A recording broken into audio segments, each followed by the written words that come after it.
James Gunn isn't just rebooting Superman, he's potentially saving the entire concept of what a superhero movie can be. Forget about all the multiverse stuff that Marvel has been feeding us. Forget about how Hollywood tries to convince us that being hopeful is old school BS. That's all we've been seeing for so many years now. Honestly, that's all the superhero genre is anymore.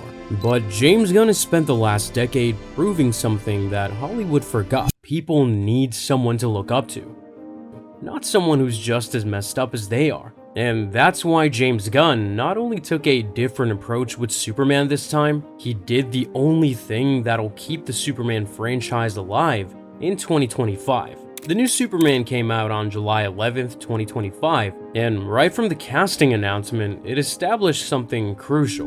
And Superman will be released into theaters July 11th, 2025. Authenticity matters more than power. That's why when James Gunn chose David Corenswet over other big names in the industry, people started to realize something. For Gunn, prioritizing the character over the celebrity mattered more. Gunn was looking for an actor to play Superman who possessed the character's humanity, kindness, and compassion, and was somebody who you want to give a hug. That single requirement revealed everything about this approach. It wasn't about finding the most ripped guy or the biggest box office draw. It was about finding someone who embodied what Superman truly represents. In my opinion, this is where previous Superman attempts went wrong. They got so caught up in making Superman relevant or realistic that they forgot the fundamental truth about the character. Producer Peter Safran described the film's take on the character for the DC Universe, the DCU, as the embodiment of truth, justice, and the American way, and kindness in a world that thinks of kindness as old-fashioned. Think about that phrase, kindness in a world that thinks of kindness as old-fashioned. That's not just a character description, that's a mission statement for what superhero movies could be again. And yes, we've been burned before by quite a few Superman projects that didn't deliver. But here's what's fascinating.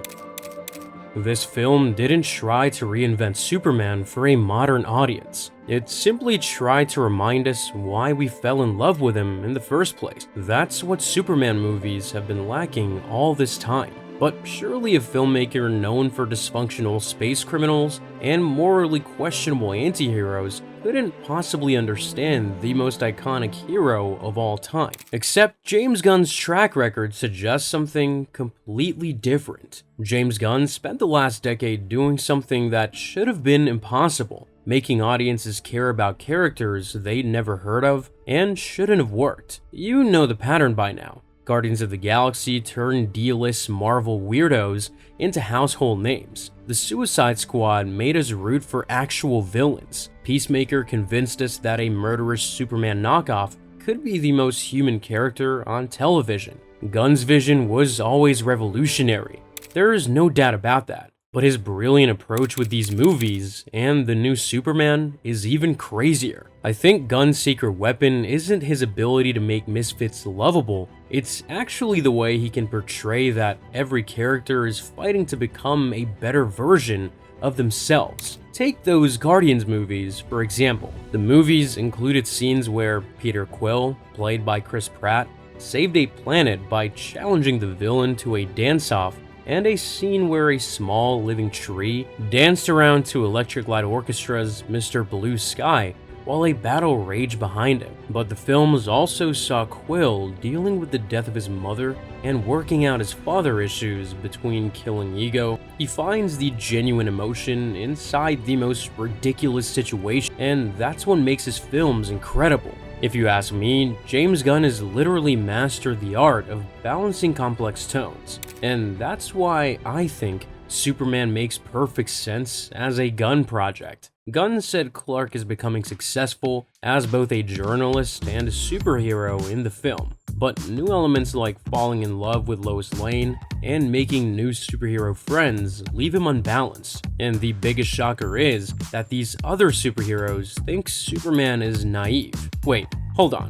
Other superheroes think he's naive? That makes no sense, right? Well, that's the key to understanding what Gunn is doing here. This isn't about making Superman broken like his usual character. It's really about making Superman the rock that broken people lean on. In a world full of complicated heroes, being genuinely good is the most rebellious thing you can be. You'd think this approach would feel outdated in your current superhero landscape, but instead, something unexpected is happening. By 2025, the superhero movie industry had fully embraced multiverse madness and darker is better storytelling. This was the era of endless variants and timelines, where every hero needed trauma and every story needed a morally gray area. Audiences were drowning in content that showed that being a hero is a stupid thing. Like, why be a hero, right? Surprisingly, Gunn took this narrative and added a new touch to it.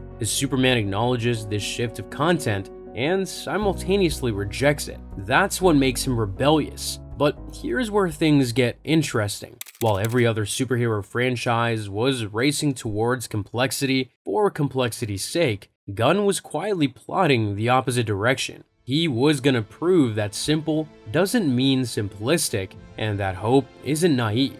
It's necessary. The question was, could earnest heroism work on a massive scale? And could optimism compete with the massive flood of cynical possibilities? The casting announcements for Superman immediately established new rules for blockbuster storytelling. Corenswet became a top contender for Superman and was set to do a screen test by early June. Jacob Elordi, Tom Brittney, and Andrew Richardson were also in consideration, though Elordi declined to read for the role. But here's the fascinating part. Nicholas Hoult is playing Lex Luthor in James Gunn's Superman, but he originally auditioned for Superman. He lost the role for one reason. Hoult was good enough to be Superman, but Gunn saw something in him that made him perfect for Lex Luthor instead. To me, it seems like Gunn's script paired a looser Superman with a more control Lois Lane and Lex Luthor. Hence, Hoult missed out on the Man of Steel, but was seen as the perfect actor to bring Lex to life in Gunn's new DC universe. This is also where his storytelling becomes crucial. When audiences watch Corenswet's Superman, they won't think that Gunn chose him to speak to a specific audience. Instead, they'll automatically be processing genuine warmth from an actor who was chosen specifically for his ability to show and spread kindness. The psychological play here is literally a work of art. That one requirement alone, that any actor playing Superman had to be genuinely kind to work with, reveals everything about Gunn's understanding of the character. And Rachel Brosnahan as Lois Lane takes this philosophy even further. I appreciate that James made space in this film for the importance of journalistic integrity, she said, which suggests this isn't just Superman being hopeful. It's an entire world built around people who believe in doing the right thing. But of course, you might say that there was a limit to how far this earnestness could be pushed in 2025. Surely at some point, genuine heroism would hit a wall and irony would step in. Well, James Gunn looked at that wall and decided to put Superman in red underwear instead. The decision to keep Superman's classic red trunks is James Gunn literally making a philosophical statement. James Gunn and David Corenswet said that Superman's trunks became a major talking point because they look silly. But here's why I think this was less about nostalgia and more about artistic courage. In an era when every superhero costume gets realistic tactical updates, Gunn chose to embrace the thing that makes Superman look most like a classic superhero. The red trunks aren't silly. They're a statement that some things don't need to be fixed, updated, or made more practical. If it ain't broke, why fix it? That's the simple rule James Gunn followed, and I support it 100%. And then there's the detail that made every Superman fan's heart skip a beat. Will Reeves' cameo in the film was first reported in July 2024 by Cleveland's local newspaper, The Plain Dealer, with it being shot during exterior filming that was underway in Cleveland's public square. Reeve, the youngest child of former Superman Christopher Reeve, was only 3 years old when his father was injured in the accident that left him paralyzed. In his appearance in this movie, Will Reeve plays a TV news reporter. In real life, he's a television correspondent for ABC News. What makes this casting choice so damn effective isn't just its symbolic meaning. It's the plain and simple honesty. This is a Superman movie that isn't afraid to acknowledge its legacy while forging its own path. But even the most committed Superman fan has to wonder, can this earnest approach sustain a 2-hour and 9-minute runtime in 2025? Superman represents the logical extreme of James Gunn's filmmaking philosophy. Every major sequence prioritizes true emotions over spectacle or spectacle's sake. Just look at the cast. David Corenswet as the Man of Steel, Rachel Brosnahan as Lois Lane, Nicholas Hoult as Lex Luthor, Nathan Fillion as Guy Gardner in Green Lantern, Isabella Merced as Hawkgirl, and Skylar Gisondo as Jimmy Olsen. Think about that for a moment. Instead of building up to other heroes over multiple films, Gunn is dropping us directly into a world where Superman already exists alongside other established heroes. That's not franchise building, that's confidence in storytelling. And few things are more down to earth than a dog. The dog is the whole reason. It was the start of the movie for me, 1000%. I mean, the dog is the whole reason, was the start of the movie for me. Really? 1000%. I adopted a dog, his name is Ozu, and he didn't want to be touched. He had never known human beings. He chewed up all our furniture, he was, chasing the cat and just being the worst dog you can imagine. Ow, stop it. Crypto, ow, stop it, stop, sit. I thought, wow, what if this terrible dog had superpowers? I'd really be screwed.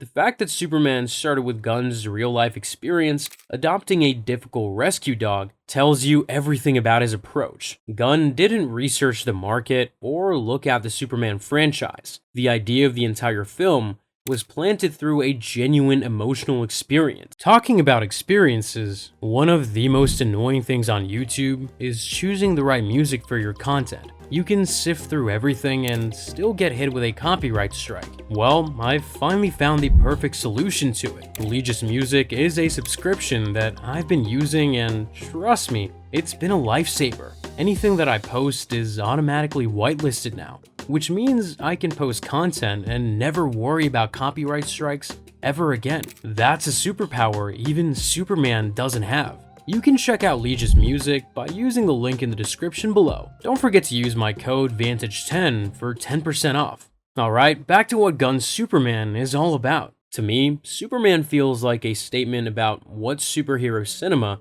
can become again. Every sequence seems designed to showcase a different aspect of what authentic heroism can achieve. A Superman who saves people because it's the right thing to do. A Lois Lane who pursues truth because journalism matters. A Lex Luthor who represents the seductive appeal of cynicism and control. This film represents more than just another Superman movie. It's James Gunn's chance to prove that the values he's been exploring through misfits and antiheroes can work when applied to the most iconic hero of all time. Then there's the broader context. Superman is scheduled to be released by Warner Bros. Pictures in the United States on July 11th, 2025. It is set to be the first film of the DCU's Chapter 1, Gods and Monsters. This means that it's not just a Superman movie anymore, it's the film that's building the foundation of everything that comes after. But as we get ready to see if James Gunn can deliver on 3 decades of superhero movie evolution,